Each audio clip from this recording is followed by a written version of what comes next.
இவளுக்கு நான் அப்படி என்ன உதவி செய்தேன்?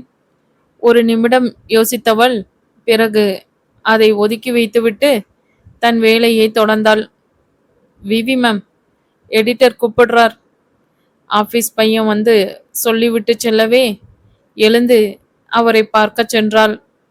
அனுமதி கேட்டுவிட்டு அவரின் அறைக்குள் நுழைந்தாள்.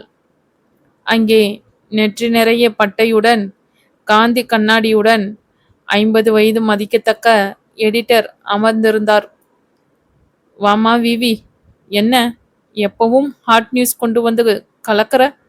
சரி, இன்னும் எவ்வளோ நாள் இப்படி கிசு கிசு மட்டுமே எழுதிக்கிட்டு இருக்க போற? அடுத்த இடத்துக்கு முன்னேறணும்னு தோணவே இல்லையா? கூர்மையாக அவளை பார்த்தவாறே கேட்டார். இல்லை சார், எனக்கு இந்த பகுதியே ரொம்ப பிடிச்சிருக்கு. அதை விட நான் இந்த இடத்துல இருக்க காரணம் என்பது உங்களுக்கே தெரியும். அப்படி இருக்கும்போது எனக்கு இதுவே போதும் என்று உறுதியாக சொன்னாள். என்ன விவி இப்படி சொல்ற? எப்போவோ நடந்த ஒரு விஷயத்துக்காக என்று இழுத்தார் அவர். சார், உங்களுக்கு வேணும்னா அது எப்போவோ நடந்த ஒரு விஷயமா இருக்கலாம். ஆனால் பாதிக்கப்பட்டது என்னோட அக்கா. எப்படி சார் மறக்க முடியும்? அவ எனக்கு அக்கா மட்டும் இல்லை, என்னோட அம்மாவும் கூட. என்னை விட 12 வயது பெரியவ. பரதநாட்டியம் அவ்வளவு அழகா ஆடுவா. எனக்கு 5 வயசா இருக்கும்போது அவளோட நாட்டியத்தை பார்த்து அவளை நடிக்க அழைத்த அந்த இயக்குனர் அவளுக்கு விருப்பமில்லை என்று சொன்ன பிறகும் கேட்காமல் அவளுக்கு ஆசை காட்டி என் அம்மாவின் மனதையும் கரைத்து எங்களது வறுமையை உபயோகப்படுத்தி அவள் வாழ்க்கையை கெடுத்தது மட்டுமல்லாமல் இதுதான் யதார்த்தம் என்று சொன்னதை எப்படி மறக்க சொல்றீங்க? அந்த வயதில் அம்மாவும் அக்காவும் எதற்கு அழுகிறாங்கன்னு தெரியாமல் அவர்களோடு அழுதேனே, அந்த வழியை எப்படி மறக்க? இவை எல்லாத்தையும் விட என்னை இந்த உலகத்துல அனாதையை விட்டுட்டு அவங்க மட்டும் தற்கொலை செய்து கொண்டார்களே. அறியா வயதிலேயே நான் அனாதையாக நின்னேனே. எல்லாம் எதனால? இந்த பாலா போன சினிமாவால். அதோட மறுபக்கத்தால் அப்போ எழுந்த வெறிதான் இன்னும் தனியல. என்னால் முடிந்த அளவு இந்த மனிதர்களோட முகத்திரையை கிழிக்கணும். இதை நம்பி இந்த சினிமா என்ற மாய உலகத்தில் வந்து சிக்கும் அறியா பெண்களில் 2 பேர் என் வார்த்தைகளை படித்து தப்பித்தால் போதும். எனக்கு வேற எதுவும் வேண்டாம். ஆத்திரமாக துவங்கியவள் கோபமாகி பின்னர் கண்ணீரில் முடித்தாள். இதற்கு மேல் சொல்ல ஏதும் இல்லை என்பதைப் போல் தோலை குலுக்கினார். நீ சொல்வதெல்லாம் சரிதாம்மா. ஆனால் நீ ஒரு பெண், அதுவும் ஹாஸ்டலில் தனியா இருக்கிற. இந்த மாதிரி விஷயங்களில் தலையிடுவதால் உனக்கு ஆபத்து அதிகமாக இருக்கும். எனக்கு உன்னை பற்றி அக்கறை இருக்கிறது. அதனால தான் சொல்றேன். புரிஞ்சு நடத்துக்கோமா. சொல்லிவிட்டு அமைதியாக அவளை பார்த்தார். சார், நீங்க சொல்லுவது எனக்கு புரியுது. என்னை பார்த்துக்க எனக்கு தெரியும் சார். கராத்தே, ஜூடோ, களரி வரை அனைத்தும் தற்காப்பு கலைகளையும் கத்து வச்சிருக்கேனே. அவ்வளவு சீக்கிரம் என்னை யாரும் நெருங்க முடியாது. சொல்லிவிட்டு மென்மையாக அவரை பார்த்து சிரித்தாள். ம், நீயும் நான் கேட்கும்போது எல்லாம் இதையே தான் சொல்ற. சரி, என்ன இப்போ தொடர்ந்து தருண் பின்னாடியே போறியே? ஏன், ஏதாவது தனிப்பட்ட காரணம் இருக்கா என்ன? செய்தி அறியும் பாவம் அவர் குரலில். அப்படி தனிப்பட்ட காரணம் எதுவும் இல்லை. ஆனால் இப்போ உச்ச நிலையில் இருக்கும் அவரை பற்றி தெரிந்து கொள்ளதானே மக்கள் அதிகம் விரும்புவாங்க. அதான். அவள் சாதாரணமாக சொன்னாலும் அதை நம்பதான் முடியவில்லை அவரால். விவி, இந்த கதைய வேறு யாரிடம் சொன்னாலும் அவர்கள் நம்பலாம். ஆனால் என்னை ஏமாற்ற முடியாது என்று சொல்லாமல் சொன்னார். சார், சிரித்துவிட்டு விடமாட்டாங்க. சினிமா உலகில் என்னதான் நடந்தாலும் ஒருவர் மற்றவரை விட்டு கொடுக்கவே மாட்டாங்க. ஆனால் தருண் விஷயத்தில் அவனோட சேர்ந்து 3 படத்தில் நடித்த தாரகியே தானாக முன்வந்து சொல்லும்போது அவரைப் போலவே இழுத்து நிறுத்தினாள். அதுவும் பொய்யாகவே இருக்கலாமே. தன் சந்தேகத்தை சொன்னார். அதில் இருக்கும் பொய்யும் உண்மையையும் கண்டுபிடிக்கணுமே. அதனாலதான் அவரை பின்தொடர்கிறேன். ஏற்கனவே 3 பேர் லிஸ்டில் இருந்தாங்க. இப்போ இவனோட சேர்த்து 4 பேர். கூடிய சீக்கிரம் உண்மையை வெளிக்கொண்டு வருவேன். தருணின் உண்மை முகம் மக்களுக்கும் அவனோட ரசிகர்களுக்கும் தெரியும். நாள் அதிக தூரத்தில் இல்லை. கண்கள் மின்ன சொன்னாள். எதற்கும் அந்த தருணிடம் கொஞ்சம் கவனமாக இருமா. அவன் எப்போ எப்படி இருப்பான் என்பதும் யாருக்கும் தெரியாது என்று அவளை எச்சரித்தார். அதெல்லாம் நான் பார்த்துக்கிறேன் சார். அவரிடம் விடைபெற்றுவிட்டு இன்று எடுத்த புகைப்படங்களையும் செய்திகளையும் வாராந்திர பிரதிகளுக்கு எடிட் செய்து அனுப்பும் வேலைகளில் முனைந்தாள். தனக்கு பின்னப்படும் வலையை அறியாமலே வழக்கமான வேலைகளில் ஈடுபட்டாள். தருண் தன் அடைக்கப்பட்ட கோபத்துடன் முதலில் செய்த விஷயமே தனக்கு பாதுகாப்பு அளிக்கும் நிறுவனத்தை தொடர்பு கொண்டு தான் சொல்லும் வேலையை முடித்து தர முடியுமா என்று கேட்டதும் தான். கேட்பவன் தருண் ஆகையால் அவர்களுக்கு மறுப்பு சொல்ல தைரியம் வரவில்லை. சார், நீங்க சொல்லி நாங்க எதையாவது செய்யாமல் இருப்போமா? என்னன்னு மட்டும் சொல்லுங்க. சார், எதுவாக இருந்தாலும் செய்வோம் என உறுதி இருந்தது அவர்கள் குரலில். இது ஒரு பொண்ண பற்றிய விஷயம். விஷயத்தின் வீரியத்தை கோடிட்டு காட்டினான். மறுபக்கம் ஒரு நிமிடம் தயங்கினாலும், பரவாயில்ல சார், ஆனால் இதில் ரிஸ்க் எதுவும் இருக்காதே. தங்கள் நிறுவனத்தின் நம்பிக்கையை அவர்கள் காக்க வேண்டுமே. ரிஸ்க் இல்லாத விஷயத்துக்கு உங்களை அணுக வேண்டிய அவசியம் எனக்கு வந்தே இருக்காதே என்று ஏளனமாக சொன்னான். சார், நாங்க நேர்மையான விஷயங்களை மட்டும்தான் செய்வோம். தயங்கினார் மோகன். நானும் சட்டத்துக்கு புறம்பாக எதையும் செய்ய மாட்டேன் என்பது உங்களுக்கு தெரிந்திருக்கும். அதைவிட என்னோட நடவடிக்கைகள் மாறினால் அது எனக்கு தான் பாதிப்பு என்பதை கூட அறியாத முட்டாளா நான்? குரலில் கடுமை ஏறியது. அப்படியே இருந்தாலும் பொண்ணு விஷயம், அதில் ஏகப்பட்ட சிக்கல் இருக்கே சார். மோகனுக்கு இன்னுமே முழு நம்பிக்கை வரவில்லை தருணின் பேச்சில். இதில் எந்த ரிஸ்க் வந்தாலும் நான் பார்த்துக்கிறேன். அது மட்டும் இல்லை, நான் தூக்க சொல்வது ஒரு பத்திரிகை பிரபலத்தை. இதில் என்னோட ரிஸ்க் தான் அதிகம் என்பது உங்களுக்கும் தெரியும் தைரியமாக சொன்னான். சார், பத்திரிக்கைக்கார பொண்ணா? அவர் குரலில் அதிர்ச்சி. மோகன், என்ன பயமா இருக்கா? அதான் முதலிலேயே கேட்டேன், உங்களை முடியுமா இல்லையா என்று கோபமாக சொன்னான். சார், இந்த விஷயம் எவ்வளவு பெருசாகும் என்பது உங்களுக்கு தெரியாததா என்று கேட்டான் மோகன். தெரிந்தும் நான் எப்படி இவ்வளவு தைரியமாக சொல்கிறேன் என்பதில் இருந்தே விஷயம் வெளியே வராது என்பது உங்களுக்கு தெரியலையா? நீங்க செய்ய வேண்டியது ஒண்ணுதான். யாருக்கும் தெரியாமல் விவியை என் வீட்டுக்கு தூக்கிட்டு வந்துடுங்க. மீதியை நான் பார்த்துக்கிறேன். ஆனால் ஒன்று மட்டும் கவனம், யாருக்கும் எந்த சந்தேகமும் வரக்கூடாது. முக்கியமா விவிக்கே அழுத்தமாக சொல்லிவிட்டு வைத்து விட்டான். இதழ்களில் விஷம புன்னகை. அதன் பிறகு தனக்காக காத்திருந்த இயக்குனர் கதிரின் அருகில் சென்றான். சார், இந்த காட்சியில் நீங்க அந்த லைட் ஹவுஸ் மேலே ஏறி நின்று தற்கொலை செய்து கொள்வதாக மிரட்டுறீங்க. அதை பார்த்து லயா பதக்குறாங்க. உங்களோட ஃபேஸ்க்கு ஒரு க்ளோஸ்அப் கேமரா, லாங்கில் ஒரு கேமரா, பிறகு லயாக்கு ஒரு கேமரா, எல்லா கேமராவும் ஆன்லேயே இருக்கும். எல்லாம் ஒரே ஷாட்டில் முடியணும். பிறகு எடிட்டிங்கில் எல்லாத்தையும் சேர்த்து ஆட் பண்ணிக்கலாம். அதன் பிறகு அவர்களது முகபாவம், வசனங்கள் அனைத்தையும் வரிசையாக சொன்னான். அனைத்தையும் கவனமாக இருவரும் கேட்டுக்கொண்டார்கள். ஆனால் ஷாட்டில் தருண் மேல் இருந்தா கோபத்தினாலோ என்னவோ லயாவிற்கு பதட்டம் சரியாக வரவில்லையே. ஆனால் தருண் மனதுக்குள் லயாவை நினைத்து எவ்வளவு சிரித்தாலும் வெளியே தன் வேலையை சரியாக செய்தான். கதிருக்குத்தான் கடுப்பாக வந்தது. ஒரு நேரம் பொறுக்கவே முடியாமல் லயாவிடம் சாடி விட்டான். மேம், நிஜமாகவே உங்களுக்கு நடிக்க தெரியுமா இல்லையா எந்த சீன் சொன்னாலும் முகத்தை உருன்னே வச்சுக்கிட்டு இருக்கீங்களே. காதலிக்க சொன்னால் வரல, கோவப்பட சொன்னால் வரல, இப்போ கொஞ்சம் தவிப்பா பார்க்க சொல்றேன், அதுவும் வரல. அப்படி என்னதான் உங்க மனசுக்குள்ள ஓடிக்கிட்டு இருக்கு? உங்களால் இந்த படத்தில் நடிக்க முடியலனா விலகிக்கிறேன்னு சொல்லிட்டு போகலாம்ல.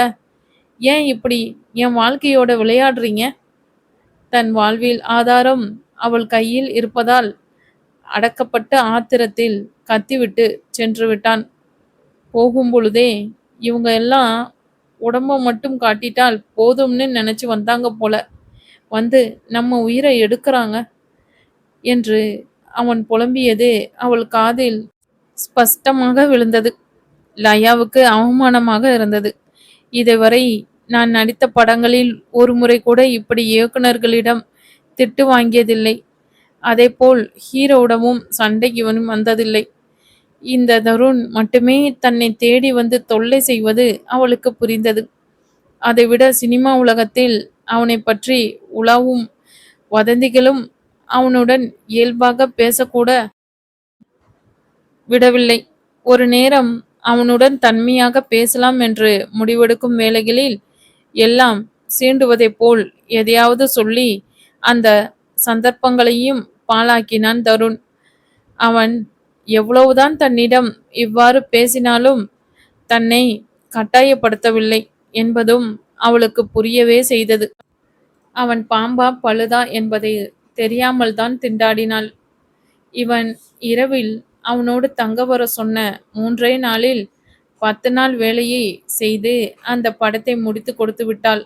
அதன் பிறகு புது படம் ஒப்பந்தம் ஆனாலும் இன்னும் 2 மாத கால அவகாசம் இருந்தது. கதிரின் பேச்சும் தருணின் சிரிப்பும் மனதை உருக்க தாயின் அருகில் சென்று அமைதியாக அமர்ந்தாள். என்ன பாப்பு, ஏன் சரியா நடிக்காம இருக்க? என்னதான் ஆச்சு?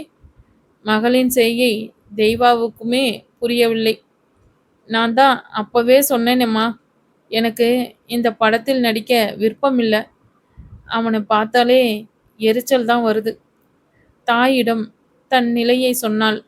அப்படியாவது தாய் இந்த படத்தில் நடிக்க வேண்டாம் என்று சொல்லிவிட மாட்டாரா என்ற சிறிய ஆசைதான்.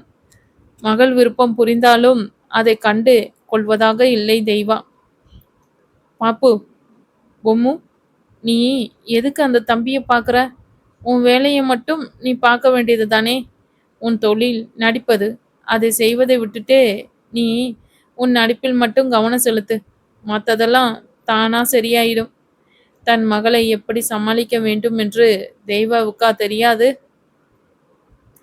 தாய் தன் உணர்வுகளுக்கு மதிப்பு கொடுக்கவில்லை, தன்னை ஒரு பொருட்டாகவே எண்ணவில்லை என்பது பாவம் அந்த பேதைக்கு தெரியவே இல்லை.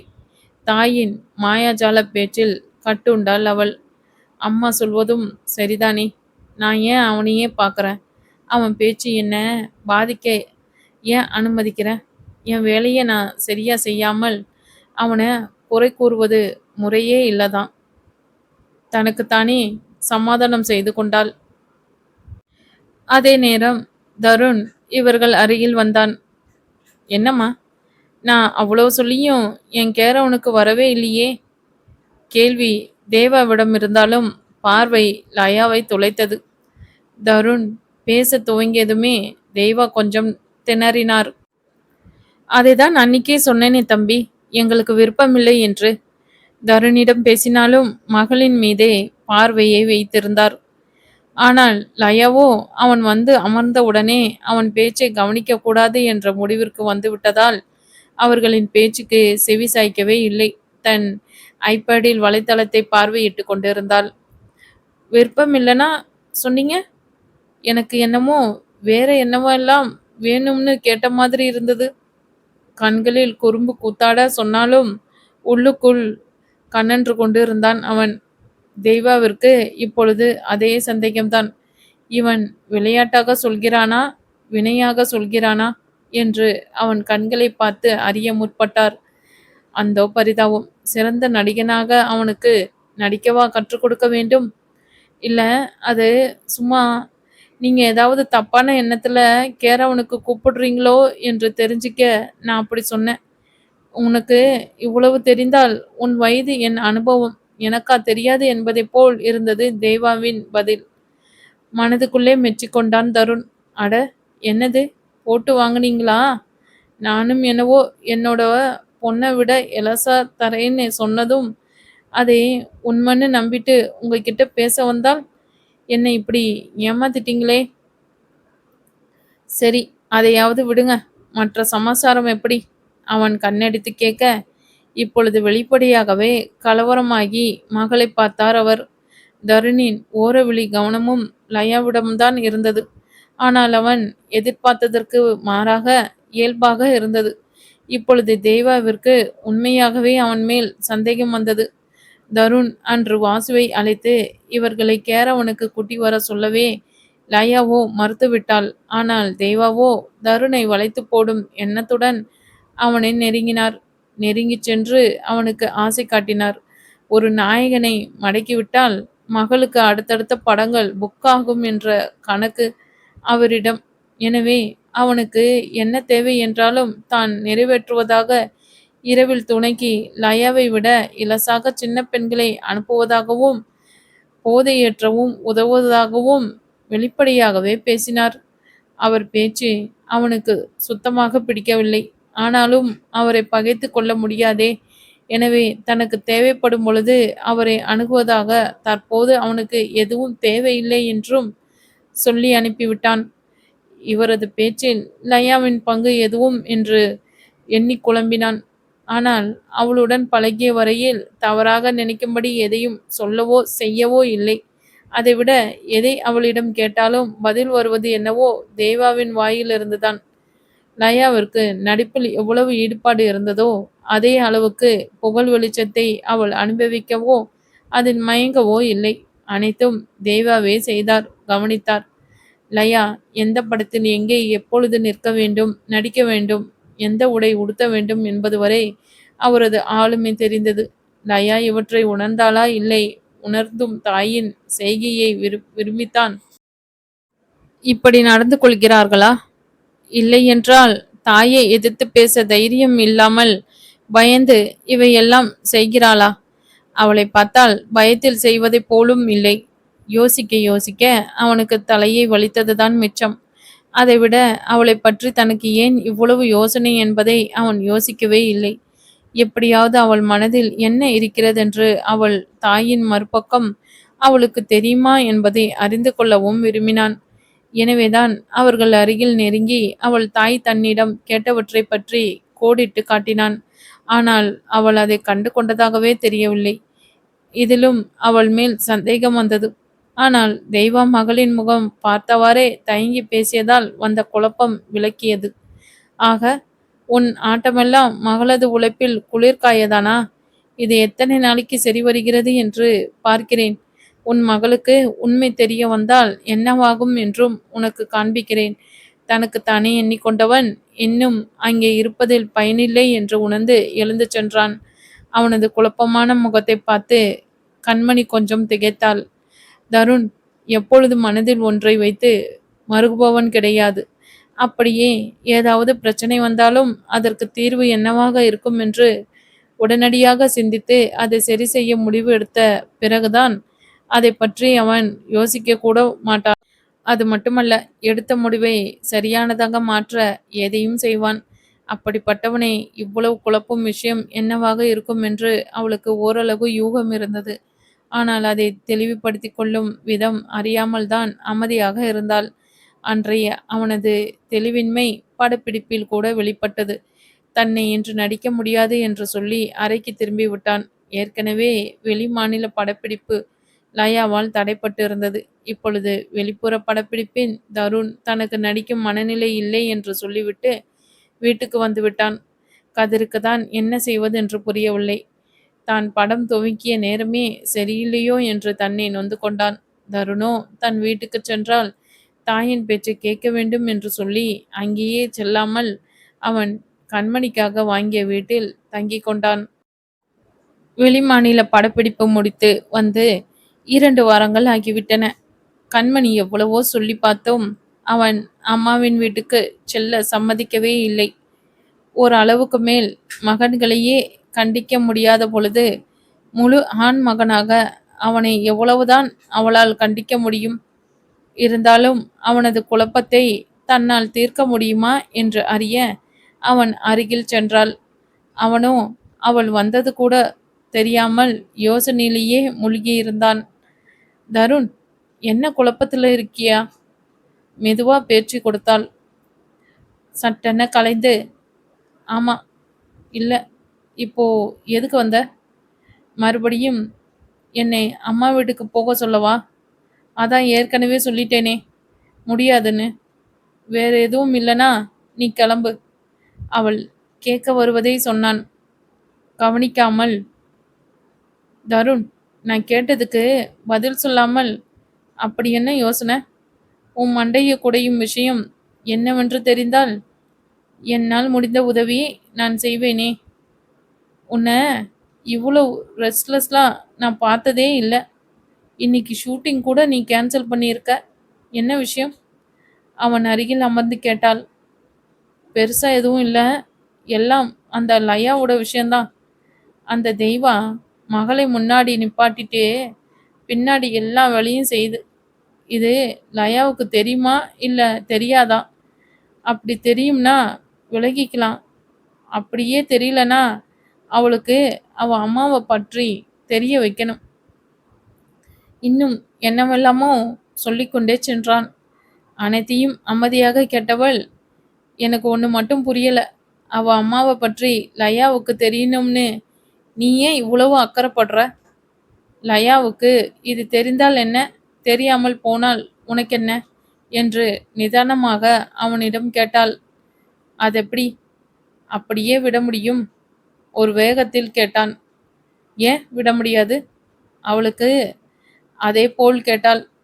என்ன நீ இப்படி சொல்லிட்ட? இதனால் அவளோட எதிர்கால வாழ்க்கையே நாசமாக போகும் தெரியுமா? இந்த சினிமா உலகில் நடிக்கும் நாயகிகளில் பல தரப்பட்டவைகள் எனக்கு தெரியும். மாடலிங் உலகில் வழியாக இங்கே வந்தவர்கள், இடைத்தரகர்களின் மூலம் வந்தவர்கள், பணம் சம்பாதிக்க மட்டுமே வந்தவர்கள், புகழ் போதைக்காக வந்தவர்கள், தன் இஷ்டப்படி வந்தவர்கள், படம் கிடைக்க வேண்டும் என்பதற்காக எதையுமே செய்ய தயங்காதவர்கள், என்னதான் பணம் கொடுத்தாலும் கொள்கையை விடாதவர்கள், உடுக்கும் உடையில் கூட கண்ணியம் வேண்டும் என்று நினைப்பவர்கள், தொட்டு நடிக்கக்கூடாது என்று நிபந்தனை போடுபவர்கள், முத்த காட்சியில் நடிக்க மாட்டேன் என்று சொல்பவர்கள், நீச்சல் உடை போட மாட்டேன் என்று சாதிப்பவர்கள், இப்படி நிறைய.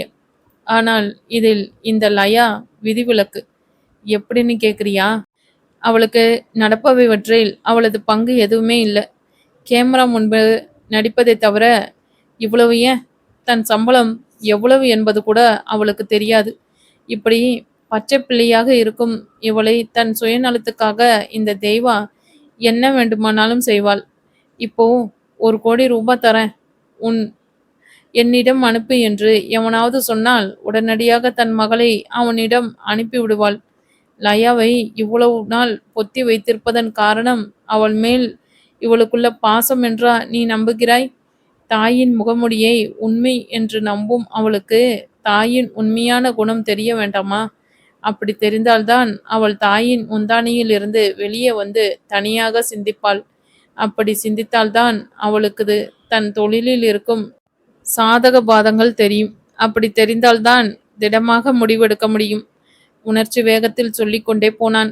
இவ்வளவு சொல்லும் அவனுக்கு தெரியவில்லை அவள் மேல் தனக்கு ஏன் இவ்வளவு அக்கறை என்று, அவளை பற்றிதான் ஏன் இவ்வளவு கவலைப்படுகிறோம் என்று. தருண், நீ சொல்வது எல்லாம் சரி. இப்போ லயா இதையெல்லாம் தெரிஞ்சுக்கணும்னு நீ ஏன் இவ்வளவு விரும்புறன்னு நான் தெரிஞ்சுக்கலாமா?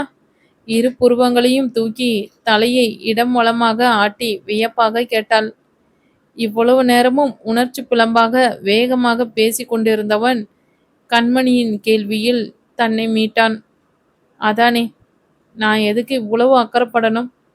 தனக்குத்தானே கேட்டுக்கொண்டவன், கண்மணி, கூட வேலை செய்யும் ஒருத்தர் இப்படி ஏமாளியா இருந்தால் ஒரு மனிதாபிமான அடிப்படையில் நாம உதவி செய்வதில்லையா?